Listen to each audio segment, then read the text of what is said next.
എല്ലാ പ്രിയ വിദ്യാർത്ഥികൾക്കും പരിപാടിയിലേക്ക് സ്വാഗതം. +2 സേ ഓർ ഇംപ്രൂവ്മെൻറ്റ് എക്സാമിൻ്റെ ആപ്ലിക്കേഷൻ ഫോം ഫില്ല് ചെയ്യുന്നതുമായി ബന്ധപ്പെട്ടുള്ള സംശയങ്ങളാണ് ഈ വീഡിയോയിൽ കൂടെ പങ്കുവെക്കാൻ ആഗ്രഹിക്കുന്നത്. വിശദമായ വാർത്തയിൽ തന്നെ പോകാം. ആദ്യമായിട്ട് ചാനൽ കാണുന്ന വിദ്യാർത്ഥിനികൾ തീർച്ചയായും അടിക്കേണ്ട അവർക്കഥ സബ്സ്ക്രൈബ് ചെയ്ത് കൂടെ പ്രത്യേകം ശ്രദ്ധിക്കുക. സബ്സ്ക്രൈബ് ചെയ്തപ്പോൾ നോട്ടിഫിക്കേഷൻ ബെല്ലേക്കുള്ള ഓപ്ഷൻ എനേബിൾ ചെയ്യുക. ചാനൽ വീഡിയോസ് നിങ്ങൾക്ക് ഉപകാരപ്രദമാണെങ്കിൽ തീർച്ചയായും ലൈക്കും കൂടി ചെയ്ത് നിങ്ങളുടെ സുഹൃത്തുക്കളിലേക്ക് ഷെയർ ചെയ്ത് കൊടുക്കാനും കൂടി പ്രത്യേകം ശ്രദ്ധിക്കുക. അതുപോലെ നമ്മുടെ ചാനൽ വാട്സ്ആപ്പ് ചാനൽ ജോയിൻ ചെയ്യാൻ ആഗ്രഹിക്കുന്നവർ വാട്സ്ആപ്പ് ചാനൽ ജോയിൻ ചെയ്യുക. അപ്പോൾ നമുക്ക് ഇതിനെ വളരെ പ്രധാനമായി നൽകാം. +2 സേ ഓർ ഇംപ്രൂവ്മെൻറ്റ് എക്സാമിന് അപ്ലൈ ചെയ്യുമ്പോൾ നിങ്ങൾ ഫില്ല് ചെയ്യേണ്ട ആപ്ലിക്കേഷൻ ഫോം ഫില്ലിങ്ങുമായി ബന്ധപ്പെട്ട സംശയങ്ങളാണ് പറയാൻ വരുന്നത്. നമുക്കിവിടെ first name and year of examination, അത് നിങ്ങളുടെ എക്സാമിൻ്റെ പേരും ആ എക്സാമിൻ്റെ വർഷവുമാണ് ഉദ്ദേശിക്കുന്നത്. Centre number and name. Centre number എന്ന് പറയുന്നത് അത് നിങ്ങൾ പരീക്ഷ എഴുതിയ സ്കൂൾ ഉണ്ടാവുമല്ലോ, ആ സ്കൂളിൻ്റെ നെയിമും ആ സ്കൂളിൻ്റെ ഒരു സെൻട്രൽ നമ്പറും ഉണ്ടാവും. അത് സ്കൂളുകാരോട് ചോദിച്ച് നിങ്ങൾക്ക് കൈപ്പറ്റാവുന്നതാണ്. ഇപ്പം നിങ്ങൾ പരീക്ഷ എഴുതിയ school government higher secondary school Thayannur എന്നാണെങ്കിൽ ആ സ്കൂളിന് എന്ത് ചെയ്യും, ഒരു സെൻറ്റർ നമ്പർ കാണും. ആ സെൻറ്റർ നമ്പർ നിങ്ങൾ അവരോട് ചോദിച്ചിട്ട് അവിടെ നിന്ന് എഴുതേണ്ടതാണ്. സ്ട്രീം ഓഫ് സ്റ്റഡി എന്ന് പറഞ്ഞാൽ നോർമലായിട്ട് സ്കൂളിൽ ചെന്ന് പഠിക്കുന്നവർ ഹയർ സെക്കൻഡറി എന്നും, ടെക്നിക്കൽ ഹയർ സെക്കൻഡറി വിഭാഗത്തിൽപ്പെടുന്നവരാണെങ്കിൽ അങ്ങനെ, ആർട്ട് ഹയർ സെക്കൻഡറി വിഭാഗത്തിൽപ്പെടുന്നവരായിരുന്നെങ്കിൽ അങ്ങനെ, വൊക്കേഷണലൈസ്ഡ് VHSC ഒക്കെ ആണെങ്കിൽ അങ്ങനെ കൃത്യമായി എൻ്റർ ചെയ്യുക. ഈക്വലൻസി ഉണ്ടെങ്കിൽ അങ്ങനെ കൊടുക്കുക.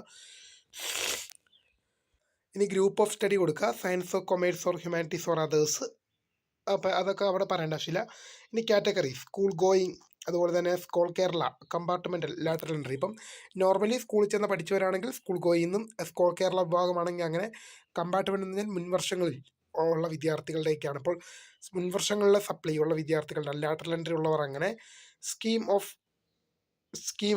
എന്ന് പറയുന്നിടത്ത് ഈ 2026 ഈ വർഷം റിസൾട്ട് വന്ന വിദ്യാർത്ഥികളാണ്, 2026 റിസൾട്ട് വന്ന വിദ്യാർത്ഥികളാണ് ന്യൂ സ്കീം എന്നതിൽ ടിക്ക് ചെയ്യേണ്ടത്. എന്നാൽ 2025 വരെയുള്ള വിദ്യാർത്ഥികൾ ഓൾഡ് എന്ന സ്കീമിലേക്കാണ് ക്ലിക്ക് ചെയ്ത് കൊടുക്കേണ്ടത്. ഇനി ഇവിടെ നെയിം ഓഫ് ദ കാൻഡിഡേറ്റ്, നിങ്ങളുടെ പേര്, date of birth, gender male or female എന്ന് കൊടുക്കുക. അവിടെ ഒരു ഫോട്ടോ ഒട്ടിക്കേണ്ടതായിട്ടുണ്ട്.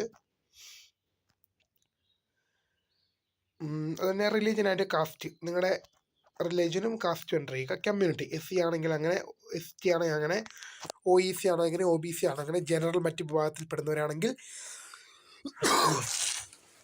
അതേഴ്സ് എന്ന ലിങ്കിലൊക്കെ ക്ലിക്ക് ചെയ്യുക. അതേഴ്സ് എന്നതിൽ ടിക്ക് ചെയ്ത് വരേണ്ടതാണ്.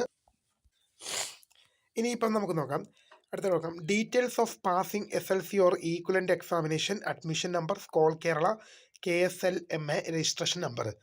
അതായത് നിങ്ങൾ SLC പാസ്സായ മാസം, വർഷം, register number. Details of last appearing of the higher secondary examination subject appearing. അതായത് നിങ്ങളുടെ ഇതിവിടെ പറയുന്നതെന്ന് വെച്ചാൽ നിങ്ങളുടെ ഹയർ സെക്കൻഡറി പരീക്ഷ, നിങ്ങൾ ലാസ്റ്റ് എഴുതിയ ഹയർ സെക്കൻഡറി പരീക്ഷയുമായി ബന്ധപ്പെട്ട ഡീറ്റെയിൽസ്. അതായത് നിങ്ങൾ കഴിഞ്ഞ തവണ എഴുതിയ +2ൻ്റെ മെയിൻ എക്സാം ഇല്ലേ, ആ മെയിൻ എക്സാം നടന്ന മാസം, വർഷം, മാസം ഏതാണെന്ന് വെച്ച് കഴിഞ്ഞാൽ മാർച്ച് മാസമായിരുന്നു. പിന്നെ അവിടെ ഇയർ 2026, നിങ്ങളുടെ രജിസ്റ്റർ നമ്പർ നൽകുക. ഇനി നിങ്ങളുടെ സബ്ജക്റ്റ് അപ്പിയറിംഗ് ആണ്. അതായത് നിങ്ങൾ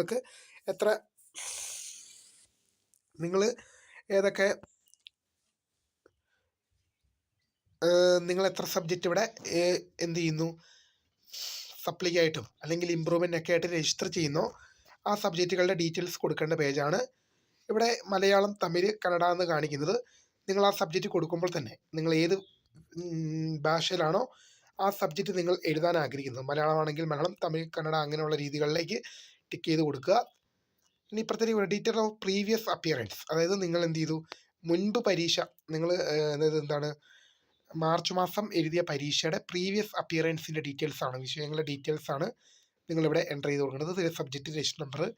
ഡീറ്റെയിൽസ് ഓഫ് റിമേക്റ്റഡ് ഫീ, ഇവിടെ നിങ്ങളൊന്നും ചെയ്യേണ്ടതില്ല. ഈ ഭാഗം ഒരു വിദ്യാർത്ഥിയെ സംബന്ധിച്ച് ഈ ഭാഗം വിദ്യാർത്ഥിയുടെ ഭാഗത്തേക്കുള്ളതല്ല. ഇത് നിങ്ങളുടെ സ്കൂളിലെ അധ്യാപകർ പൂരിപ്പിച്ചോളും. എക്സാമിനേഷൻ ഫീസ്, സർട്ടിഫിക്കറ്റ് ഫീസിൻ്റെ ഇപ്പം name of treasury, challan number, receipt number, അതെല്ലാം നിങ്ങളുടെ സ്കൂളുകാരാണ്. ഇപ്പം നിങ്ങളെ പൈസ മേടിച്ചിട്ട് അധ്യാപകർ നിങ്ങളുടെ രജിസ്ട്രേഷൻ സംബന്ധമായ ഡീറ്റെയിൽസും പൈസയും സഹിതം ട്രഷറിയിൽ അടയ്ക്കാനുണ്ട്. അവിടുന്ന് ലഭിക്കുന്ന ഡീറ്റെയിൽസ് ആണ് ഇവിടെ എൻ്റർ ചെയ്യേണ്ടത്.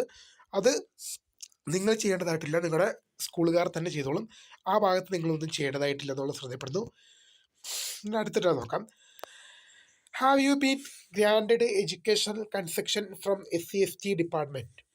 അതായത് നിങ്ങൾ എന്തെങ്കിലും തരത്തിലുള്ള വിദ്യാഭ്യാസപരമായിട്ടുള്ള ആനുകൂല്യങ്ങൾ SC ST ഡിപ്പാർട്ട്മെൻറ്റിൽ നിന്നും നിങ്ങൾക്ക് ലഭിച്ചിട്ടുള്ളത് പട്ടികജാതി പട്ടികവർഗ ഡിപ്പാർട്ട്മെൻറ്റുകൾ വകുപ്പിൽ നിന്നും എന്തെങ്കിലും തരത്തിലുള്ള ആനുകൂല്യങ്ങൾ കൈപ്പറ്റിയിട്ടുള്ള വിദ്യാർത്ഥികൾ എസ് എന്ന് കൊടുക്കുക, ഇല്ലാത്തവർ നോ എന്ന് കൊടുക്കുക.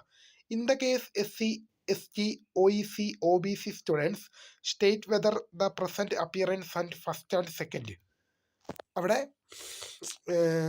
ഈ ഭാഗം എന്തെന്ന് ഞാൻ കൃത്യമായിട്ട് നോക്കിയിട്ട് നിങ്ങൾ തീർച്ചയായും കമൻറ്റിൽ രേഖപ്പെടുത്താം. ഇതെനിക്ക് അത്ര ക്ലിയർ ആയിട്ടില്ല, അതുകൊണ്ട് അടുത്ത് നോക്കാം. If second state whether within continue in previous 2 years. ഈ 2 ഭാഗങ്ങൾ എന്ത് ചെയ്തിട്ടില്ല, കൃത്യമായ രീതിയിൽ ക്ലാരിഫിക്കേഷൻ ചെയ്തിട്ട് ഞാൻ ഈ 2 ചോദ്യത്തിന് ഉത്തരം ഇവിടെ കമൻറ്റ് ബോക്സിൽ രേഖപ്പെടുന്നതായിരിക്കും. പിന്നെ ഡിക്ലറേഷൻ ആണെങ്കിൽ name of signature of the student, name of signature student and parent, certificate, name and signature of class teacher, name and signature of principal, അതൊക്കെ അവർ ചെയ്തോളും. പിന്നെ പ്ലേസ്, ഡേറ്റ്, ഇത്രയും കാര്യങ്ങളാണ് ഉള്ളത്. നമ്മൾ ഈ അവസാനത്തെ 2 ചോദ്യത്തിൻ്റെ ഉത്തരങ്ങൾ ഞാൻ കമൻറ്റിൽ പിൻ ചെയ്ത് വെക്കുന്നതായിരിക്കും. അത് ഞാൻ നോക്കിയിട്ട് പിൻ ചെയ്ത് വെക്കുന്നതായിരിക്കും. അപ്പോൾ വീഡിയോ ഇഷ്ടപ്പെട്ട ലൈക്ക് ചെയ്യുക, ഷെയർ, സബ്സ്ക്രൈബ് ചെയ്യുക. അപ്പോൾ my name is Kritha. Follow subscribe for the for watching. By.